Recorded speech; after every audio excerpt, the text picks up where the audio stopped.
ever made a dreadful mistake in your life or in your business that still haunts you today? Have you ever been plagued by guilt, regret, remorse, and the feeling that you can never make amends for what you have done? Even with the best optimistic attitude and great work habits, it can be difficult to face the losses that were incurred in the past. In this film, you will meet a woman who was facing a terrible mistake that had put her family in financial jeopardy. In little more than an hour, she had a new understanding of how to tap into the greatest source of strength in her life so that she can face each day with courage, determination, and love. You will also see how it is possible to change a relationship by changing one person. Our story begins at an Anthony Robbins seminar of nearly 3,000 people. Tony has just been talking about the spheres of life. Most people have three major spheres of life: yourself, your work, and your relationships. And most people focus mainly on one of these spheres, a little bit on the second sphere, and only a minimal amount on the third sphere of your life and activity. Tony is asking participants to stand up and share the way they had prioritized their spheres. Lindsay stood up to share. Tell us, what were your spheres? What was the focus within them? What's the cost? What do they need to be? How's it going to change your life for the better? How about this lady right back here? Yes, ma'am. Give her a hand. What's your name? Where are you from? Lindsay, and I'm from Brisbane. Lindsay. All right, Lindsay, tell us, what were your spheres? What were you focused on within the spheres? What's been the price? My spheres, I think, were equal in what I'd say my work. My relationship would be the smallest part. And Your work and? My work and myself. Okay, are we equal? I think so. Okay. Yeah. And my relationships, I think, the smaller of like the little dot in the island down below. Okay. And what have you been trying to get through the work? What needs were you trying to meet primarily at the top of your work and yourself? I have had a very severe gambling problem over a number of years. I managed to kick the habit of that about 12 months ago, but unfortunately I've been left with enormous amounts of debt. For me to get rid of the debt, I need to work. Okay. So now we have what the real challenge is. You're really working for what need then? For me, I think. No, but which need? Connection and love, growth, contribution, certainty, variety, significance? What's the main reason you're working? According to human needs psychology, all human motivation can be explained as the desire to meet one or more of 6 primary human needs. These are certainty, the need for stability, safety, and comfort; variety, the need for stimulus and change; significance, the need to be special and worthy of attention; connection and love, the need for connection with others and ultimately to love and be loved; growth, the need to develop and expand; and contribution, the need to give beyond yourself. In order to understand any behavior, whether it is someone else's behavior or your own, it is important to understand which need you are trying to meet. For instance, it is one thing to try to make money out of a craving for certainty and safety, and it is a very different thing to try to make money out of a sense of contribution and growth. Tony is asking Lindsay to understand the deeper motivations in her life right now. I'd say to reestablish the connection and love with those I've hurt. Okay. And so you're working to reestablish it. That's what's behind it. But when you think about going to work, mostly you're thinking about making money so that you can do well enough to reestablish that. Is that right? Sort of, but I think mainly I just feel through the days of gambling I've managed to get rid of the habit itself, but the hurt or the baggage that I have left is the debt that's behind. So I used to smoke a lot and I used to drink a lot when I gambled as well, both of which I've been able to kick the habits of also. But the one thing... Give her a hand for that. Lindsay shows her strength as she explains that she got rid of her gambling, smoking, and drinking habits. But she is tearful as she talks about her baggage, the heavy debt that she carries. As Lindsay offers the word baggage as a metaphor that symbolizes her problem, Tony will use metaphors and symbols to transform Lindsay and her relationship with her husband.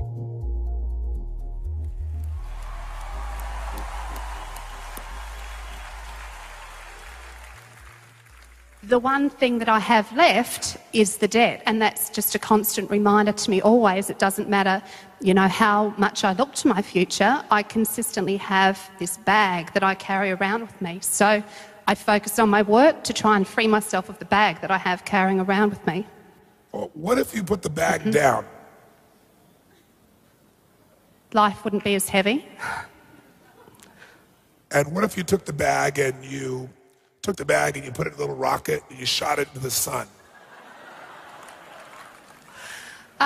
Yeah, that'd get rid of the bag. Yeah. And after that's happened, tell me what happens when you walk outside. The world's a lot nicer place. Life isn't so tough. It's not so stressful. And how does work feel now? Work's actually always felt great. I love what I do. Oh. I honestly enjoy what I do. I'm blessed to know that what I can do, I can earn money from, but I really do sincerely enjoy what I do. It's not difficult at all what I do work-wise. A moment ago, Lindsay tearfully expressed her pain at having to work to pay off her debt, the bag that she carried. Tony gave her 3 metaphorical ways of getting rid of the bag, and now Lindsay cheerfully explains that she loves her work and that it's not difficult at all. Such is the power of metaphor. A metaphor is a word or a phrase that represents one thing while symbolizing something else. Metaphors have a powerful influence on the unconscious mind. So a bag can be simply a bag, or it can symbolize a heavy debt. The imaginary act of setting down the bag or shooting it into space symbolizes getting rid of the suffering caused by the debt.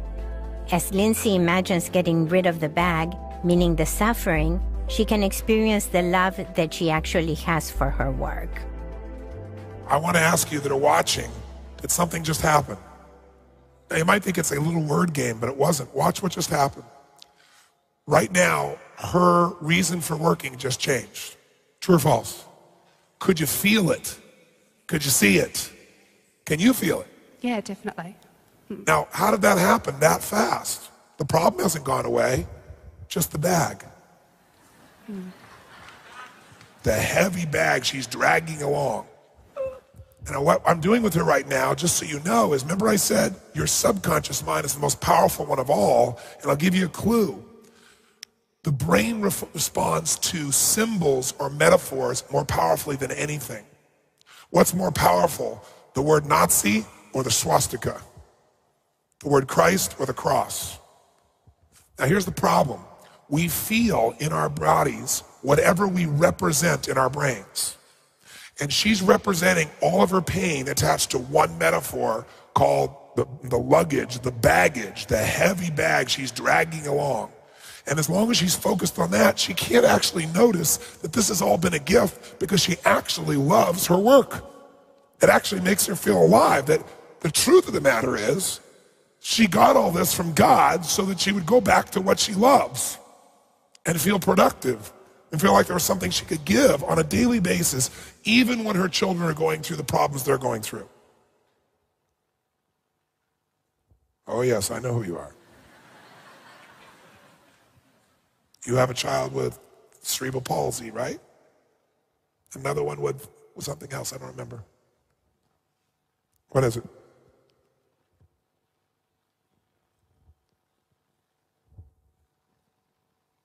Cerebral palsy is? And my eldest daughter's got cerebral palsy and autism. And autism. Well, that would make it probably want a place to escape, since love is what you're really about. And you probably feel like there's nothing you can do. Tony knew from the information provided by Lindsay before the event that she had 2 daughters, one with cerebral palsy and one with cerebral palsy and autism. From the brief interchange with Lindsay, he knew that her most important human need was for love, and he understood her terrible pain in feeling that there was nothing she could do for her daughters.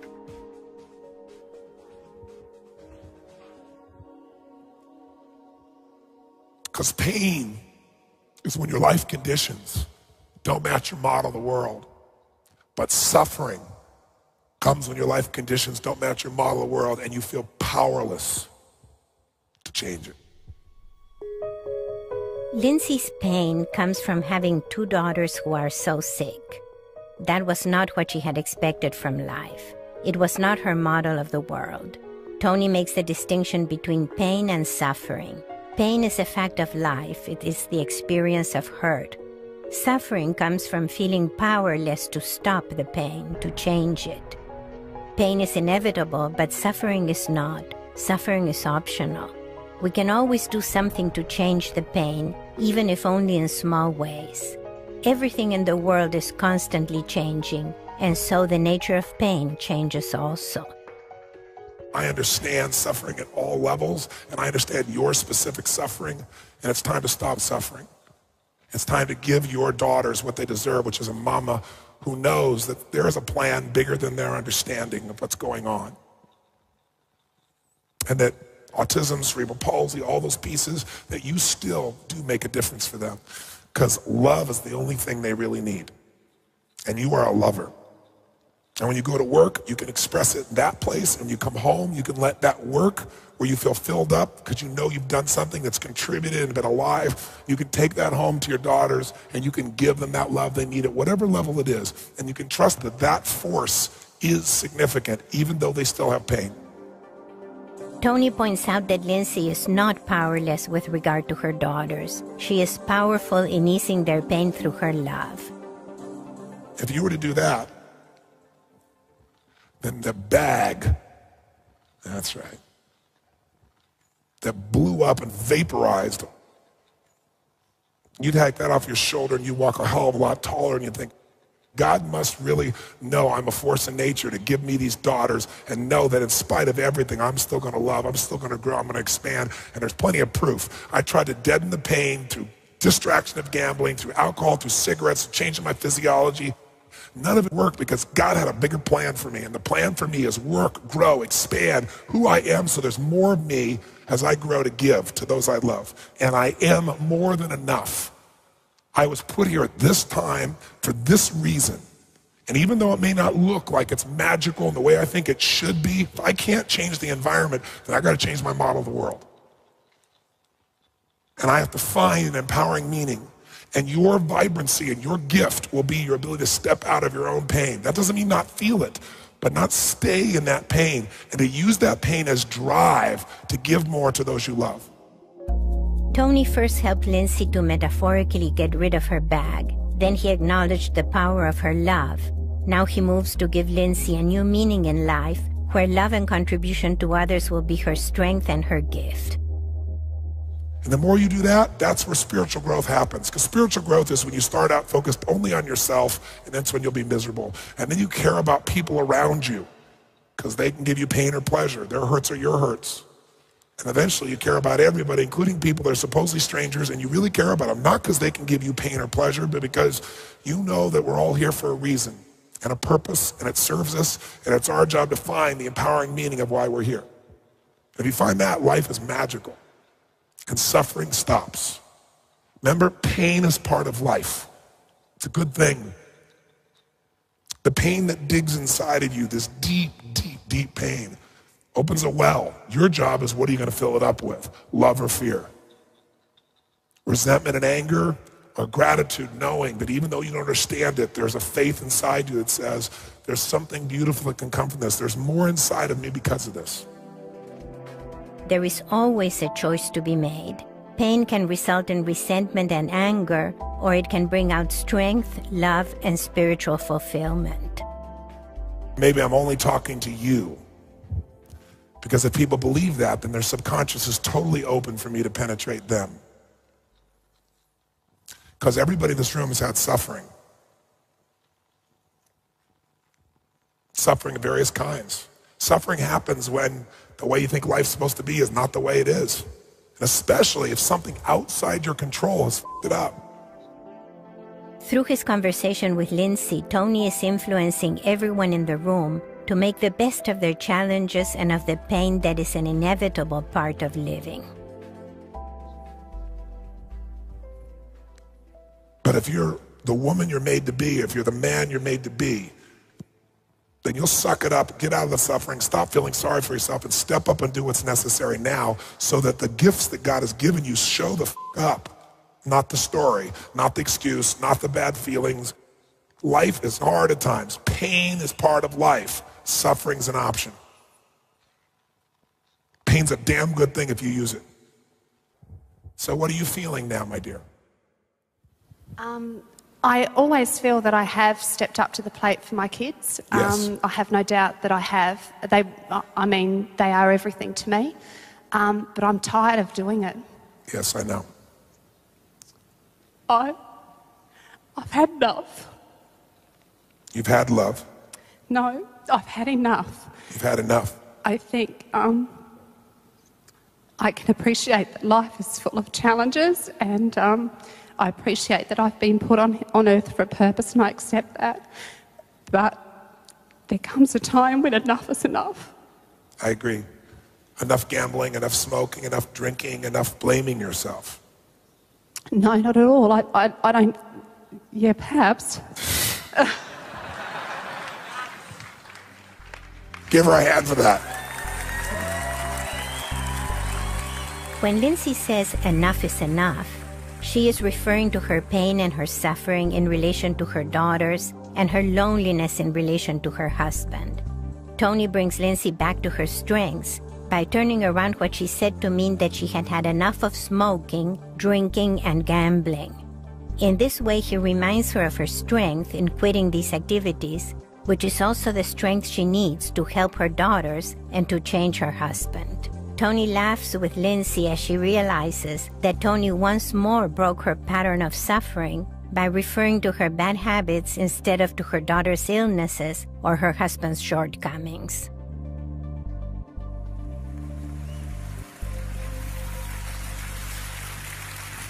Logically, she knows it's not her. Logically, I know it's not me. But because you're a lover and because you are conscious and because you care, you've taken a level of responsibility that feels inhuman. That's what has to stop. Not the love of your children. Not the having to support them, because even though it's a pain, it's difficult, it's overwhelming, it seems like you can't win. God wouldn't give you the challenge if you weren't strong enough to make it happen. Because if you don't believe in God, believe in dog and become dyslexic. And as the dyslexia begins to shift you, dyslexia gives the ability to see things reversed, doesn't it? When somebody has dyslexia, what's supposed to be in the front goes in the back, what's in the back goes in the front, or letters reverse. You know what I mean? Sometimes it's useful to be dyslexic. It makes you more creative.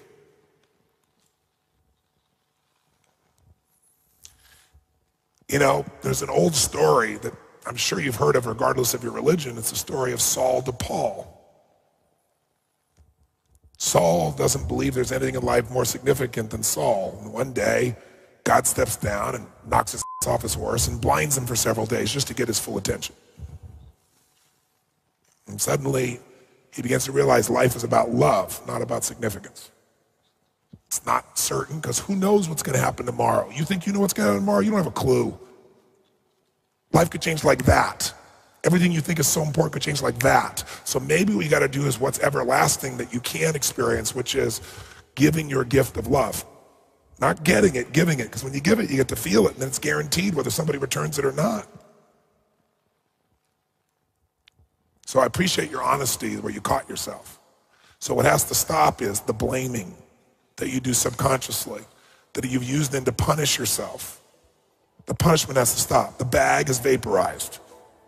So now what do we do, Lindsay? Tony is using a confusion technique. He talks about God and dog, then about dyslexia and Saul de Paul, in a way that he is confusing and difficult to understand.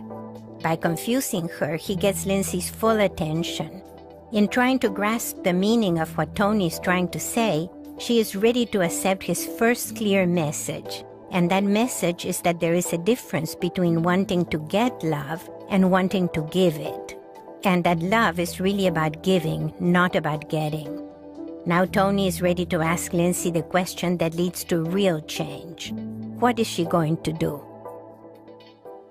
So now what do we do, Lindsay? I need my husband to step up to the plate more.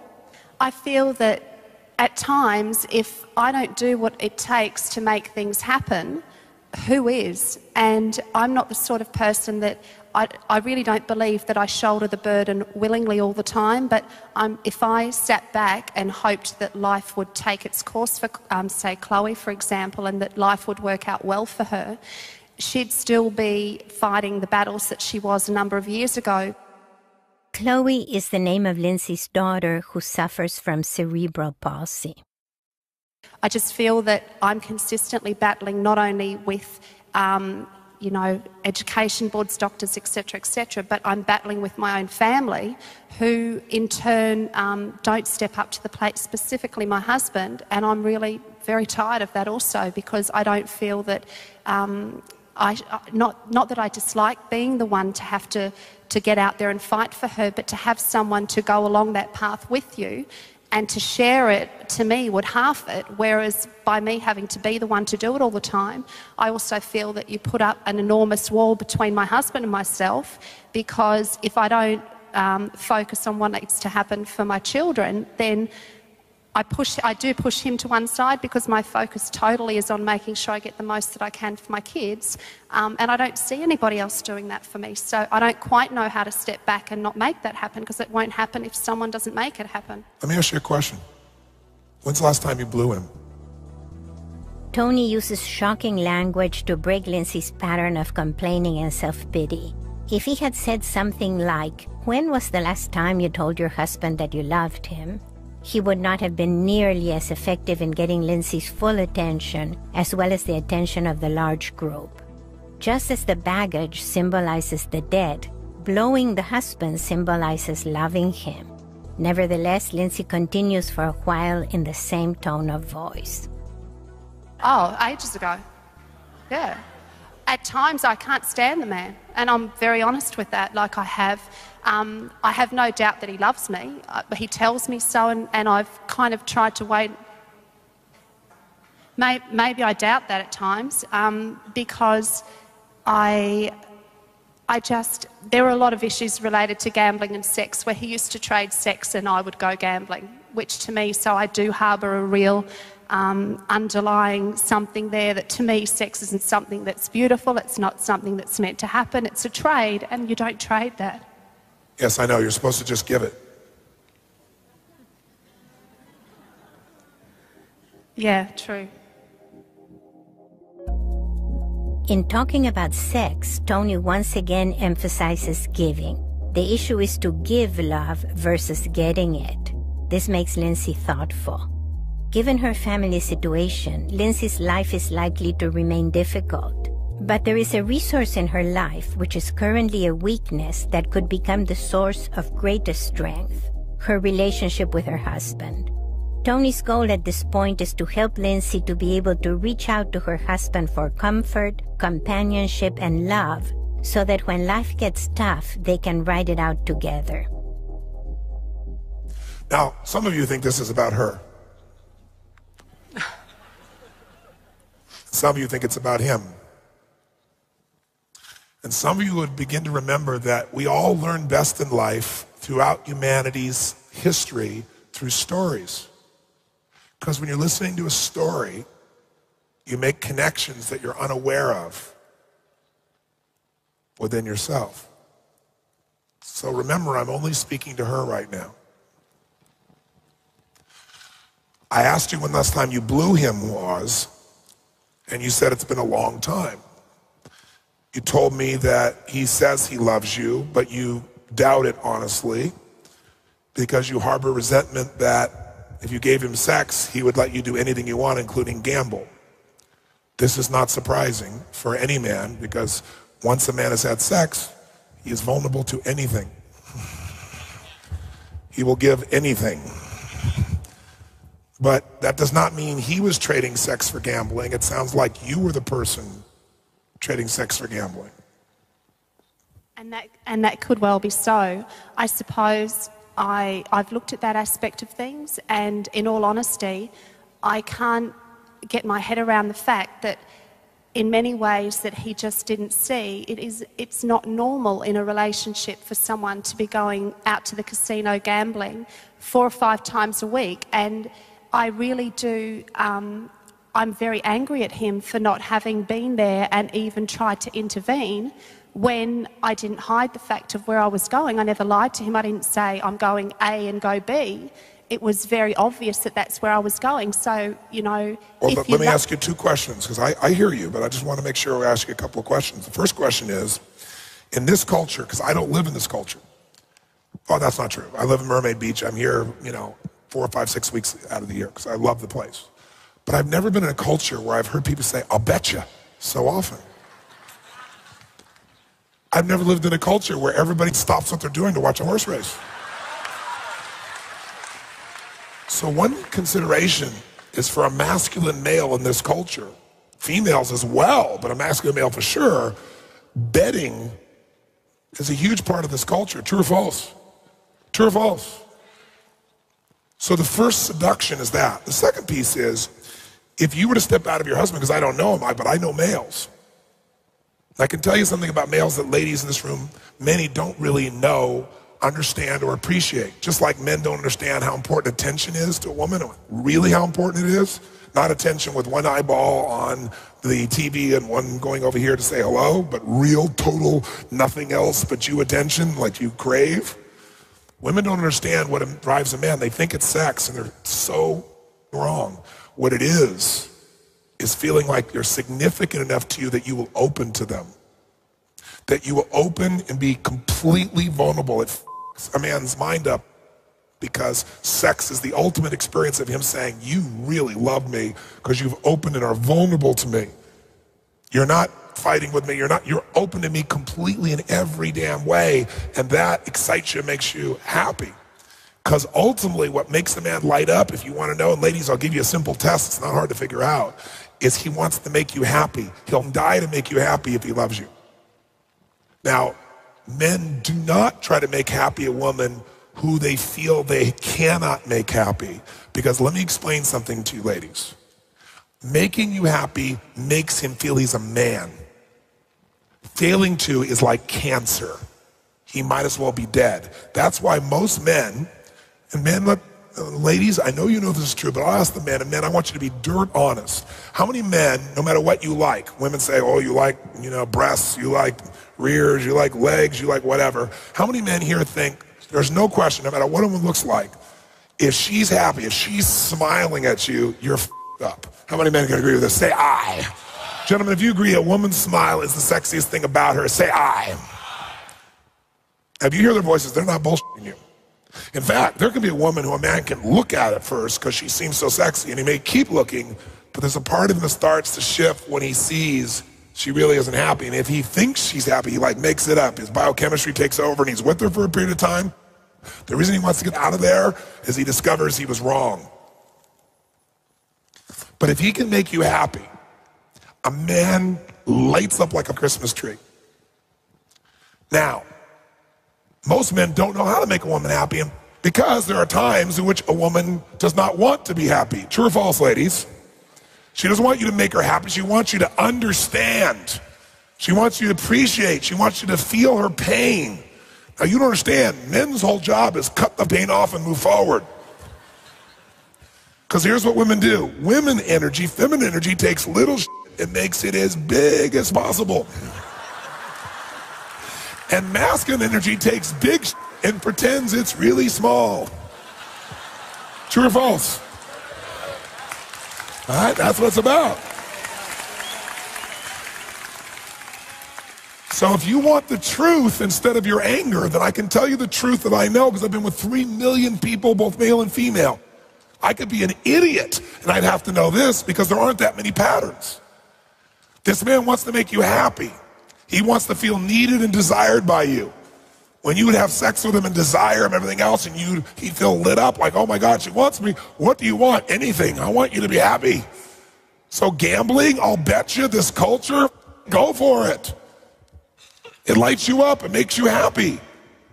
You're not happy all the time. How would you be happy with all this in your life? So if you can get a little escape and go bet, and it makes you happy and it makes things better, why not? It wasn't because he didn't give a about you. It wasn't because he didn't care, and he was not responsible to know what the was going on inside you, even though you wanted to. Because if you're a woman, you expect a man knows everything you're thinking, and men are like, I'm not a mind reader. Tony explains Lindsay's husband's point of view. He just wants to make her happy. Lindsay's smile shows that she knows that that's true. Because see, women can use a hint of a voice, or if you say to a man, do you want help with this? And he says no, he means no. And if you start to help, he's gonna look at you like, what's the matter with you? I can handle this. But if you ask a woman, do you want help with this? And she says no, it means yes, you stupid And if you go, oh, she said no, and go off now, she's like, he doesn't give a about me. True or false, ladies? Make some noise. I didn't know that a man, my job was to become Sherlock Holmes. That your job was to be a detective, because women are always leaving clues. Now they get pissed, like you are, because you think any woman would have figured out. Then I needed somebody to intervene here, and then I'm out of control. Right? But you went, oh, she's gambling, she's happy. I love her and she's happy. This is beautiful. Oh, it's kind of tough on the family. It's tough on me too, but if it makes her happy, that's much better than the cancer of unhappiness that we have to deal with, because God gave us some kids that really have huge physical problems that, God, we have to fight every day in. Let her escape. I'd like to escape too. I love her. And if she just blow me every now and then, it would be a whole different experience. Right?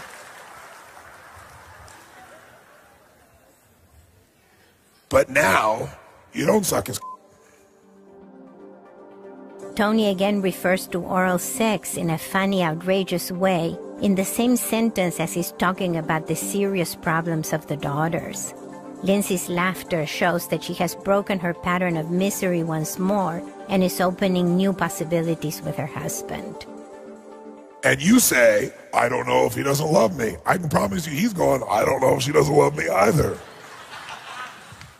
I want to make her happy, but now I can't even get her to gamble. What do we do?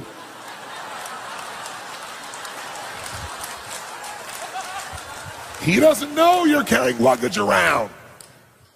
He thinks you're just going to work.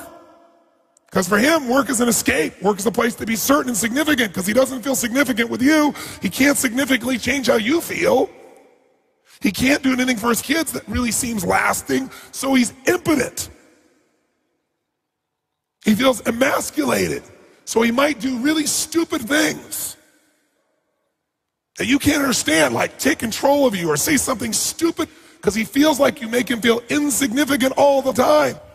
And he had this problem before you met him, by the way. Just like you had the problem before you met him. Yes, you did, and yes, he did. Not this problem, not the story of this controlling behavior or lack of attention or not doing what's there. The problem inside of putting significance above love. Let me give you an example so you know what I'm talking about. Everyone in this room has times in their life when they go into what I call a crazy 8. Please pay attention and you'll understand your life in a different way if you really listen right now. Here's what a crazy 8 is. There are 2 extreme emotions human beings feel. One side of that plate is things like feeling sad, depressed, lonely, not understood. How many get the feel of the type of emotion I'm talking about? Different words, same feeling. Raise your hand if you know what I'm talking about here. Say I. The other side of the crazy 8 is emotions like frustration, anger, resentment, maybe even rage. Now, most human beings trigger an interesting response when they feel out of control, when they feel powerless to change something.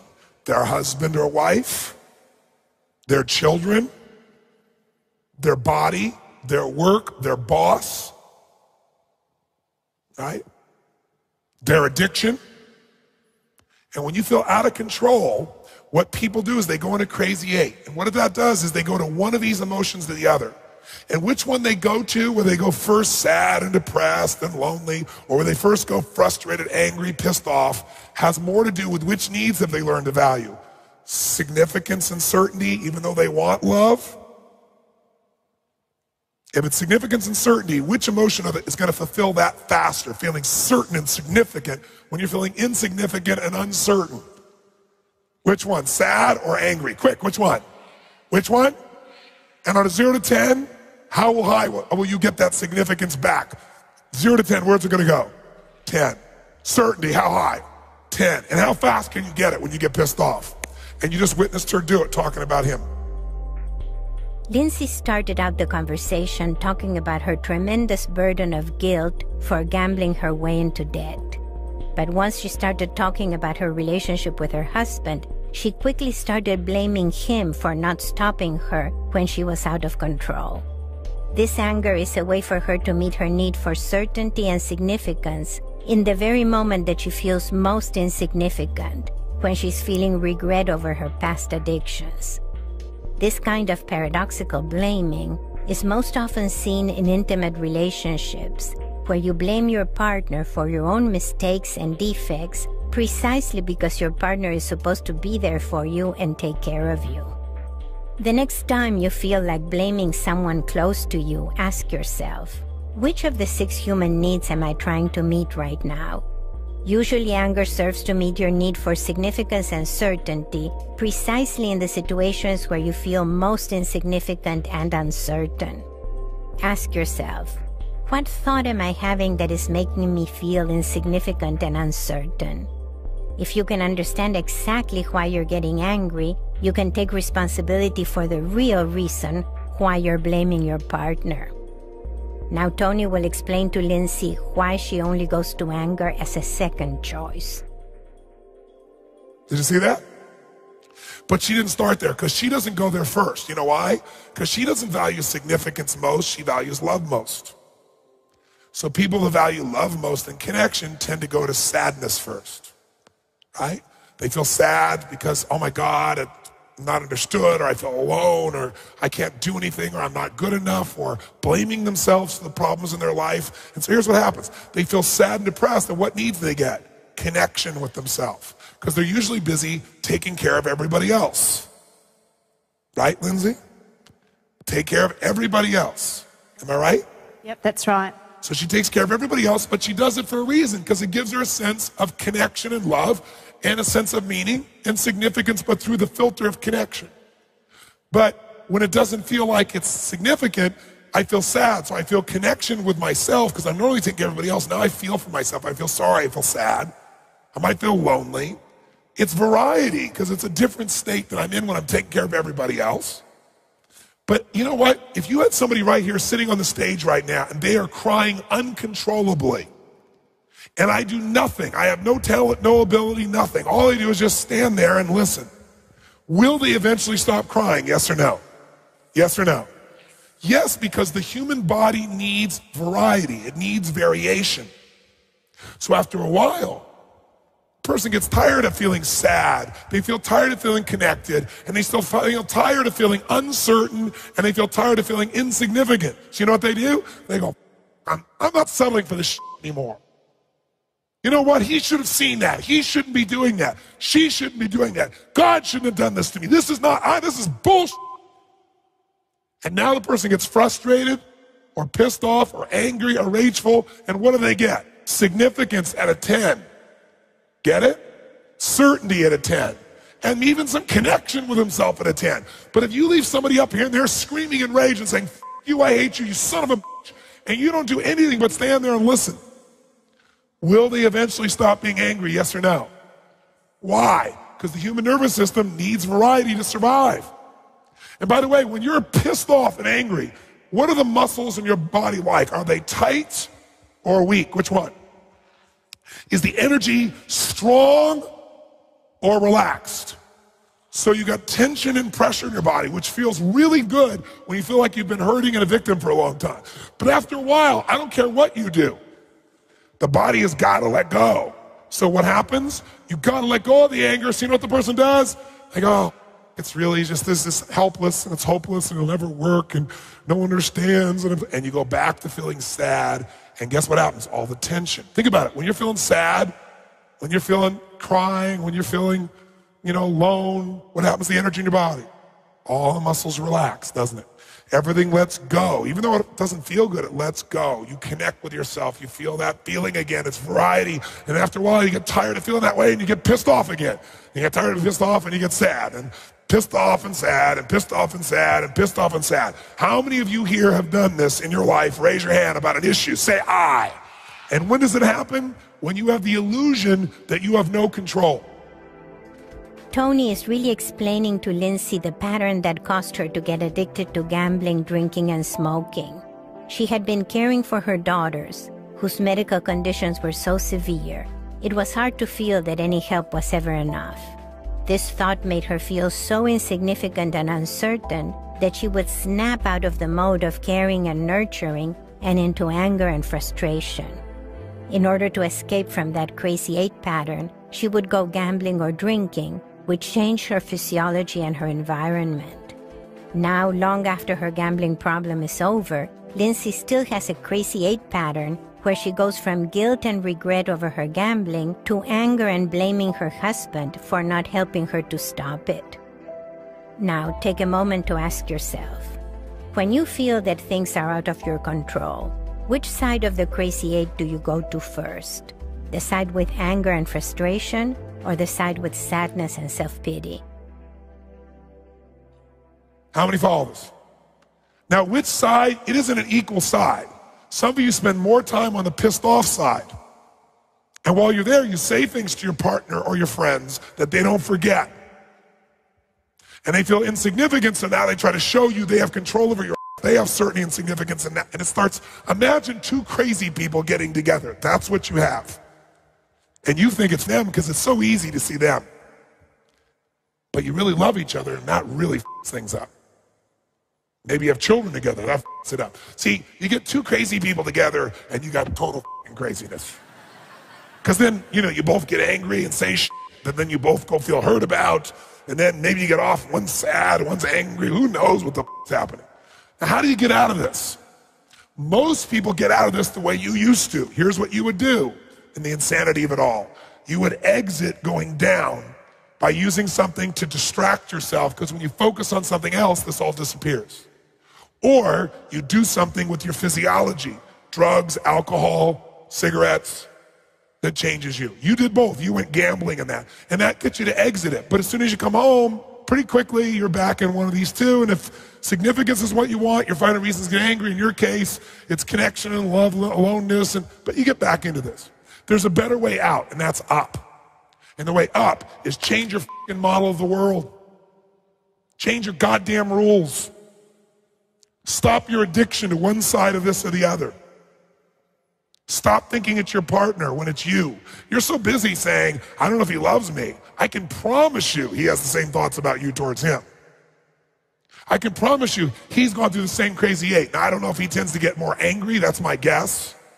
And I'm only guessing because you'd probably be attracted to the fact that he had strength, since love is what you want.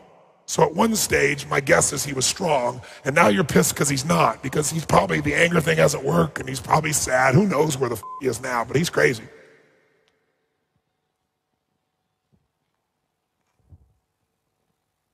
Any truth in anything I just said? Yeah, I'd say you're pretty right. In what way? I'd say, yeah, he actually has said to me that he doesn't know really what to do. Like, he kind of feels that it doesn't seem to matter which way he goes, it's never right. And I mean, I can honestly say that I don't mean it to be that way. I know you don't. But it's like, I don't know which way to go either. Like, I feel like I'm, in that crazy 8 thing kind of sums it up for me, I think, where I just go from one extreme to the other. That's right. And by the way, have you seen her do that while she's been standing in this time, yes or no? Which one did she start out in? Which one? Anger or sadness? Which one? Sadness. And then after we got rid of the sadness, it opened her up so she could get pissed. Did you see that? Like, we actually got her where she was feeling happy, But that was enough because she still has the energy in her body of all the anger from the past. So now that she's not crying, there's a space to get pissed off. Now when that happens with him, he won't understand it. He's like, I thought she was happy. Now she's pissed. I haven't done anything. How many guys have had this experience? Raise your hand and say, aye. You're right, you haven't done anything. She's just gonna do it. It's a storm. You didn't do anything for the storm either. But you better not run when the storm comes, because then she'll go, you weren't there for me. And then there'll be another storm. So all this is a lesson in meaning. It's understanding that this is really your addiction, not your partner's. And if you get out of yourself, if you really did what you're best at and filled this guy up and made him feel happy, that you're happy and that you love him, which can be expressed physically and emotionally and verbally, he won't believe it at first because he's scared. You know it's true. It's why you laughed your ass off just now. So then you'll be pissed off going, well, here I was, happy and nice. So yeah, for a minute after years of him not being sure. Now if you went to go blow him, he'd be like, was this part of the seminar? It's a technique. She's doing it to manipulate me. That Robbins guy, right? He's not going to trust because it's going to take consistency. Tony is now very clear and directive in orienting Lindsay to focus on giving love to her husband and the happiness that can come from that. Or she's making this huge, I need to stand here and love her and be with her and let her keep feeling and feeling and feeling. And even though it looks like there's no end in sight, if I love her and I keep staying with her, she'll feel enough of it that her body will actually let go of it all. But remember I told you yesterday, why do people fail at the game of life? Because they don't even know the goal of the game. And they got a bunch of rules that don't even necessarily relate to what makes them win. And they have rules that are in conflict. Like, you should love me and accept me for who I am. But if I gamble, you should have stopped me, you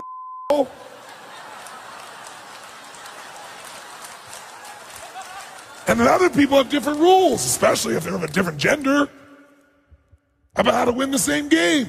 And you want to win it with them, and they got wrong rules. And then they have into-fly rules. Accept me completely and love me for who I am. Don't judge me, except when I gamble, and I'm happy. Then I know you f***ing hate me. You don't care for me, and it's your f***ing fault I went through all this pain. Because if you would have been more present, I wouldn't have been there. So now I have a question for you, Lindsay, since this has only been about you. You have a very nice smile. Something you could use even more, I bet. In fact, if your husband saw you smile as much as you did this morning, he might get hard. There you go. And then you might know he loves you. But I know that's not how you know. You know by him understanding and taking time and figuring you out. Send him to me and I will teach him these things. In the meantime, don't expect a blind, deaf man who worships you to understand how to make you happy, especially when you don't want to be happy at times. It's just dumb, and you're not a dumb woman. But you could love the shit out of him, and that would make him have more desire to figure it out. Because he's as in much pain and as scared as you are. So what are you thinking or feeling now? I'm thinking and thinking about, I went to UPW in October last year. And life was changed quite dramatically for us upon my return, as far as an intimate relationship was concerned. And I must admit, life was a lot rosier at that time. And yes, he did stand there shaking his head saying, what the f***'s going on here? Oh my God, what happened? God, you were there for 4 days. What's wrong with your life? Da, da, da. So I can understand what you're saying is the old story that you don't give to receive. You give because that's who you are. Give her a hand for that, for starters. It is clear that Lindsay has incorporated giving love to her husband as part of her identity.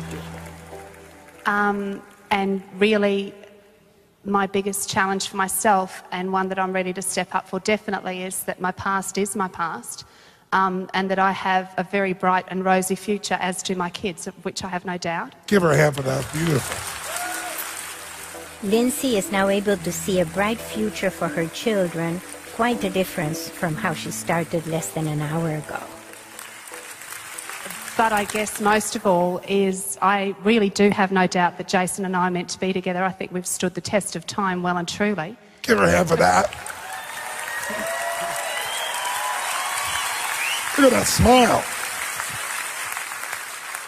But I think most of all is that to understand that he probably finds it really just as difficult, or if not as difficult as me.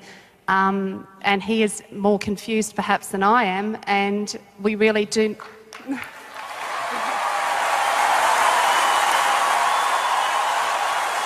Much more. Because you at least know the rules, because you know it for another woman and you could help her. In fact, that's probably where you've gotten some of your comfort, is somebody, a female that you care about, a friend, somebody. Is that true? Have you had anybody like that?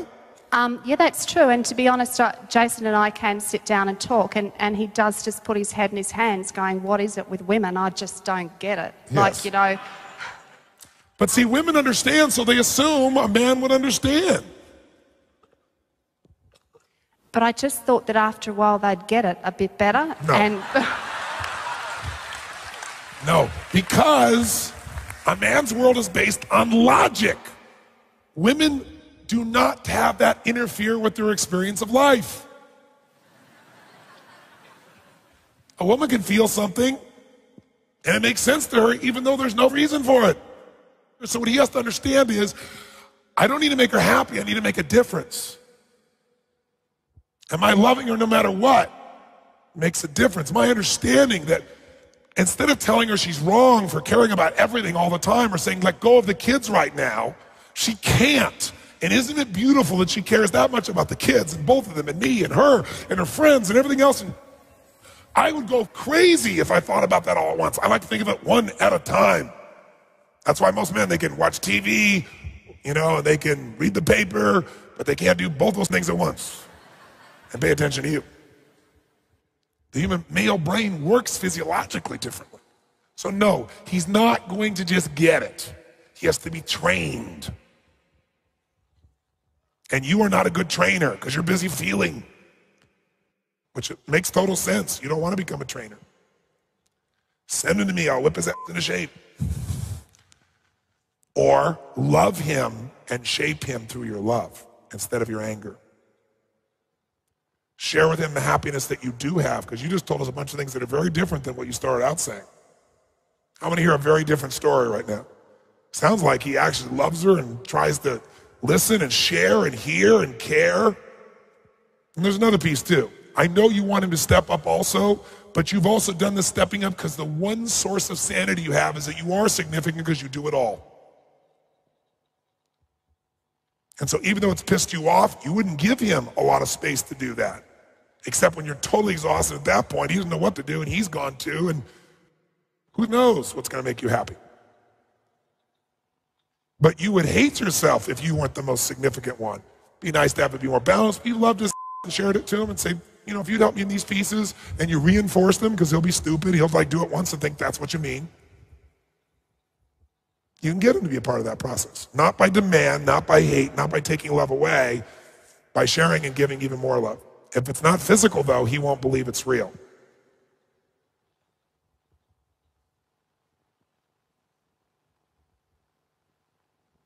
And you're the only one who needed to hear this conversation, Lindsay. That's why we took so much time on it. So where do we go from here?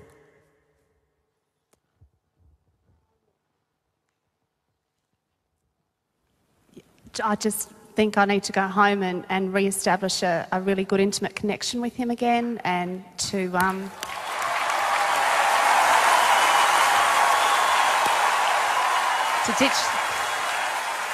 ditch the bag would be probably a really good start as well. So do what with the bag? To ditch the bag, or to blow the bag up, or yes. all of that. The male think it's blow it up. Women would just ditch it. That's great. And continue to love my kids and my family, which I do automatically. Like, that's just who I really am from the bottom of it all.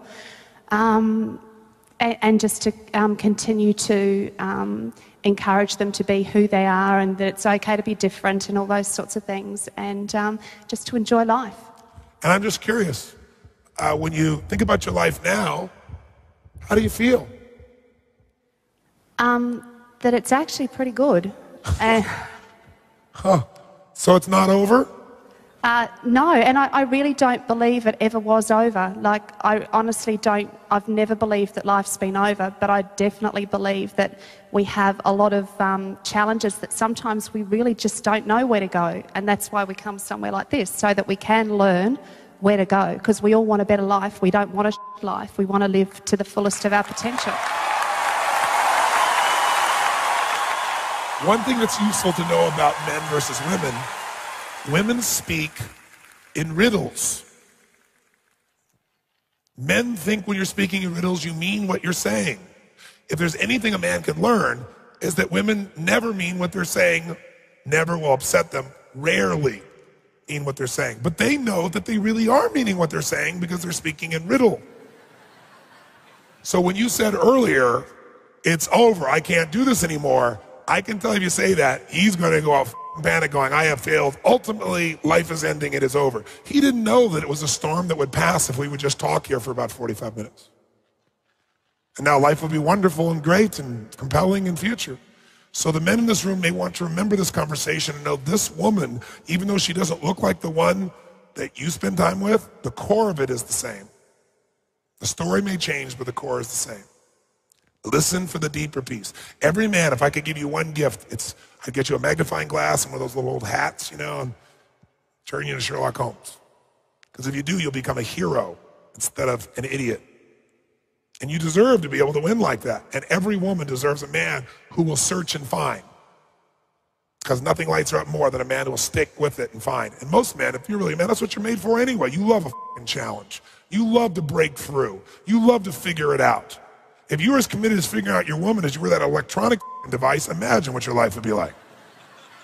Guy will spend an hour trying to figure out this electronic thing, and not even 30, woman says something, I'm out of here. Shift your focus and you shift your life. Make your woman a larger sphere. Give her a big hand. Lindsay stood up presenting a challenging story about a very hard life. While dealing with the challenges of caring for 2 children with severe health difficulties, she had become addicted to gambling, smoking, and drinking, which had put her entire family into severe financial debt. Although she was able to overcome her addictions, she was still left with not only the financial debt, but also a crippling sense of regret and guilt over what she had done. Tony instantly recognized and appreciated the degree of pain and sense of helplessness that Lindsay had suffered over her daughter's health issues. Then he asked her, what will she do with that pain? Was she going to let the pain create an atmosphere of fear, resentment, grief, and guilt, or an atmosphere of greater love, compassion, and awareness? Then we learned the real challenge. Lindsay was furious with her husband, who had not helped her break her gambling habit, and who had not prevented her from ruining the family's finances. Instead, he had not interfered with Lindsay's addictions. Tony explained the predominant emotional pattern that ruins relationships, the crazy 8. The truth is that we seek to blame our loved ones, not because it will help, not because they are responsible, but because anger helps us feel significant and certain in the moments when we feel most insignificant and fearful.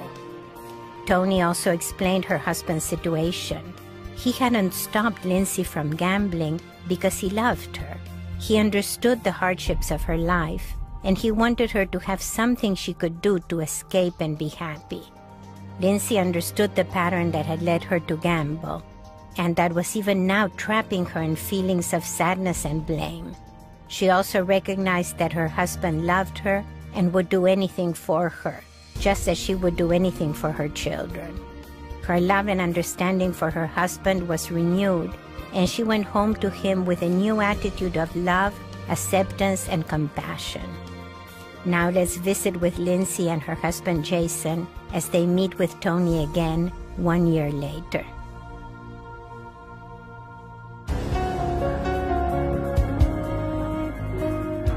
Well, first of all, it's great to see you and great to meet you finally. Lindsay, tell me something. You look very, very soft and relaxed compared to the last time I saw you. Tell me what's catch me up. What's happened in your life? It's been a few years of this process now. Yeah, Tony, life's never been better for me. It's really quite special now. I've really taken some time out for myself and spent, lots of time looking inwardly at ways that I could change rather than having blame for this gorgeous man over here. So, yeah. Sign again, yes. So, yeah, it was just really about taking responsibility for where I was, I think, and yeah, you really helped me to see that. There were times that I was just mad with you, but... yeah, you seemed rather angry at stages when we were interacting. Yeah, but I know you do it with love, but, there was times I thought, oh, I wish he was close. But, I mean, it's just been an amazing journey for me, so, and one that I'm really so thankful to have had the opportunity to go through, and it's just an ongoing process, and yeah, so we're sort of tackling that together now, which is really gorgeous. But our relationship is great, and we're working on heaps of stuff together, and it's just awesome. Yeah. Well, I want to hear from your perspective. What did you think when this woman comes home, and what's happened? It was a major change. I thought that guy's a bloody genius. I said he wanted to thank you for that part of our relationship. No, look, she has come out of it.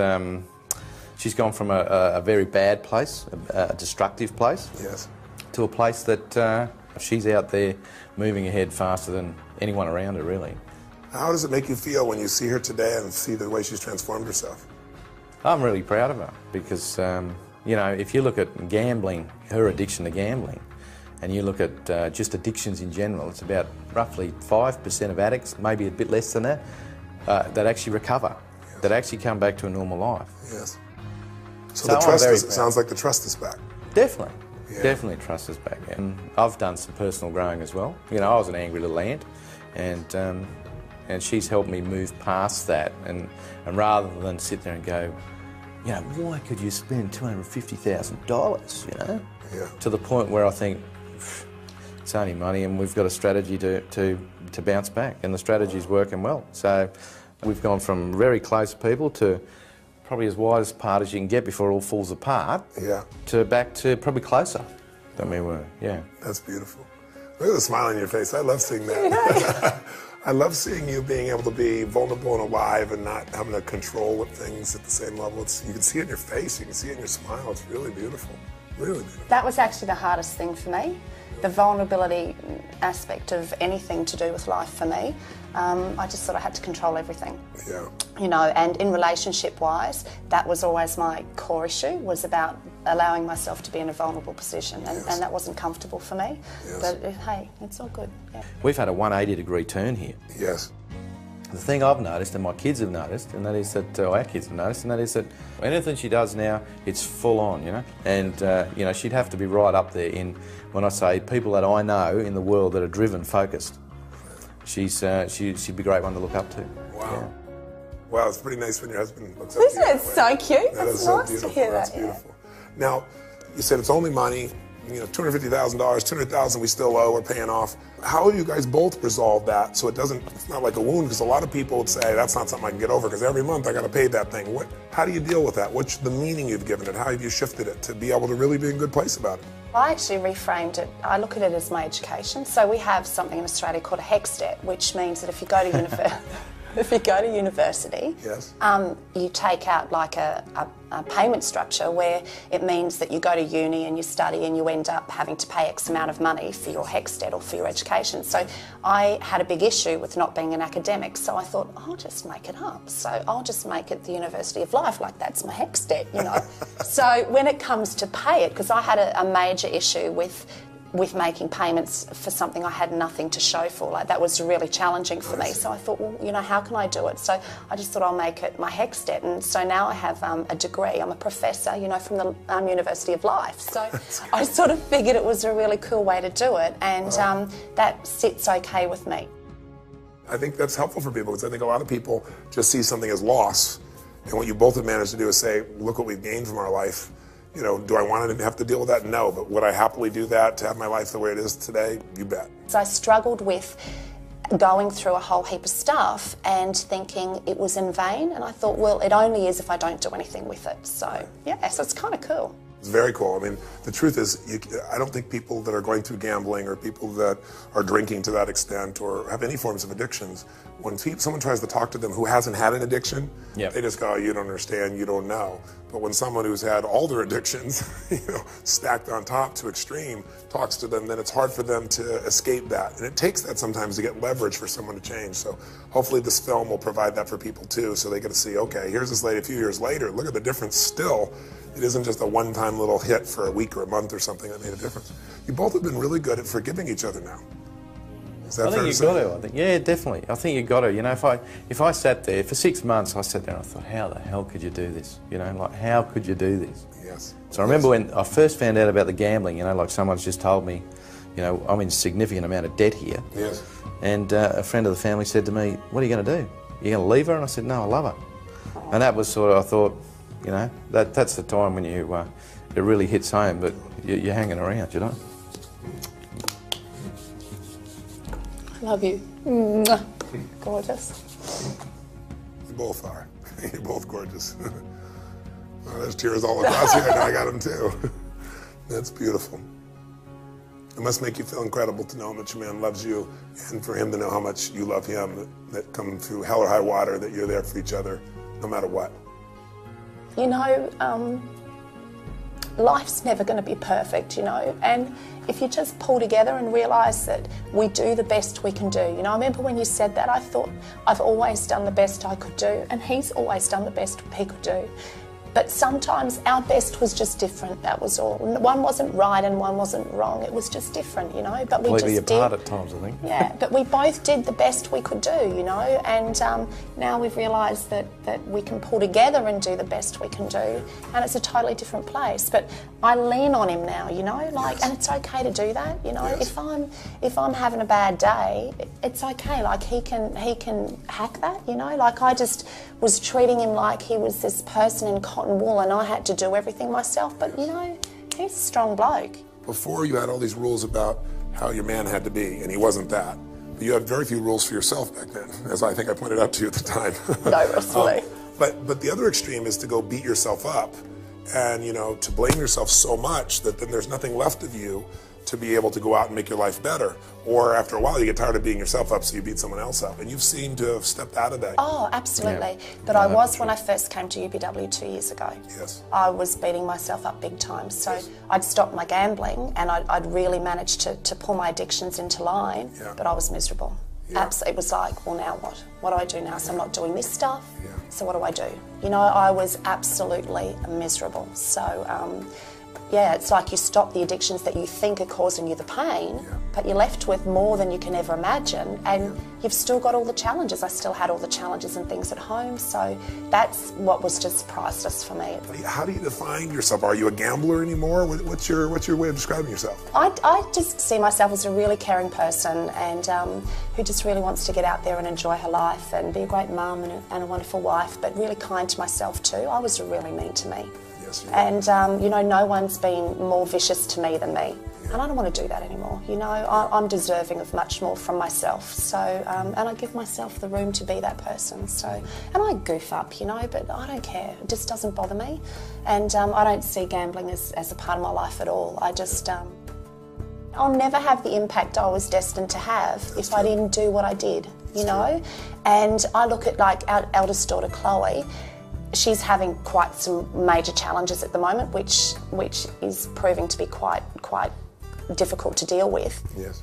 But because I've been through issues that I have myself, it's almost like I did it to help her, because she has major anger issues, and she'll say to me, but Mum, it's so hard to keep myself together long term. Yeah. And we've shared, you know, my story and what's happened, so both of our girls are very aware of that. Yeah. And I said, you know, I can share with you firsthand, Chloe, that when you want to make changes in your life, it is hard, but it gets easier. The more you stick to your guns and the more you do it, long term, the change is much easier. But it's like you're going uphill to start with, but then you get to the top of the hill and it's like you just glide down the other side and it's all good. So if I didn't go through what I've been through, I wouldn't be able to share that with my daughter. And I think, you know, she's really been such a great teacher for me. And I for her, and we've really got this really amazing bond that it's fantastic. And we're both reflect the theme that I think most people don't realize, and to me that theme is that happiness and problems have no relationship. And just being happy with little things, you know. And I remember Jason coming home one day, and there's myself and the two girls, and we've got the stereo flat out, and because we were dancing on the floor, I said, let's be really naughty. You get up on the coffee table and you just go for it, you know, and have a really cool time. And you can be happy in that moment, or you can sit on the couch thinking about all the stuff that's going on that's not great, but you can be happy anytime you want to be happy. And I didn't realise that before. And I think by coming through the whole process that I have over the last couple of years, I've realised that happiness is a choice. You can choose to be happy or you can choose to be sad. How have you grown through all of this? Because you see how your lady's grown, but how have you grown? I can see how that two people can actually make things go from, you know, no good at all into great, better than it was when you first met, sort of thing. You know, wow. It is possible as long as you're both on the same page. Yeah. You know, you've got to be both there. You know, your support person is as important as the person with the problem, yeah. Really. How many years have you guys been together? 18. 18 years, and better now than before. Now, I like that. Yeah, that's awesome. That is so cool, isn't it? That's wonderful. That's wonderful. That's awesome. And how about for you? I know that part of your vision, I understand, is to help other ladies that are having challenges like this. That's huge for me, huge for me. I've got enormous big dreams. I'd really like to have a beautiful centre for kids and for families so that they can come together as a family and have some support for the kids with special needs and the siblings and the parents, because there's just no support there that we've been able to find. Spending much more time with the kids. You know, we have our weekends free now, and Jason spends a lot of time off on the weekends. So we actually have time to connect as a family, and you know, we do some goofy stuff. We went down for a photo shoot, didn't we, only a little while ago, and we went down to the beach down in Brisbane, and it was such a hoot, middle of winter, and here we are dressed in all the jeans and stuff, and we ended up having this massive water fight, and we were swimming in our jumpers and jeans, and oh God, it was amazing. We had all these people standing on the pier looking down at us, you know, and this one lady called out and she said to me, oh, I'll wait till summer and I'll do that. And my instinct was, but you know, summer may never come for you. This is our summer. It doesn't matter because it's cold, you know. We were throwing balls, and a lady brought down a puppy for the kids to swim with, and we had another lady that brought down crystals and said, could you wash them for me, because it's like, it was just a crack up. And there we are sitting in a coffee shop, dripping wet, drinking hot chocolate. It was just a hoot, wasn't it? Yeah, fun. it was good. It was just beautiful. Now, we haven't done goofy stuff like that for ages, but it was just wonderful. And the kids, I think, part of what we've managed to really create here is some really good modelling for the kids as well. And I think the ability to share with them that you can make mistakes, because it's human to do so, but you can bounce back, and it's how you work with those that matters. You know, that's really important to us. So yeah. I can't imagine a better environment for your children to grow up in. It's magical. So I'm excited for people to see the transformations you've created for each other and for your family, and hopefully they'll be inspired and remember what's possible, and remember the past does not equal the future. That was one of the things that Whisper it to me, I'll tell him. I knew I'd leave this bit to the last bit. I never had the chance to say thank you.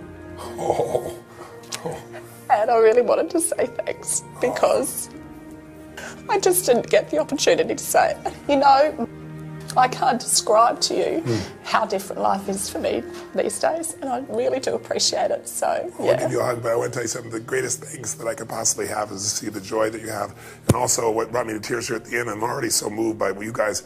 But I know what kind of life your children will have no matter what, but this is their reference base.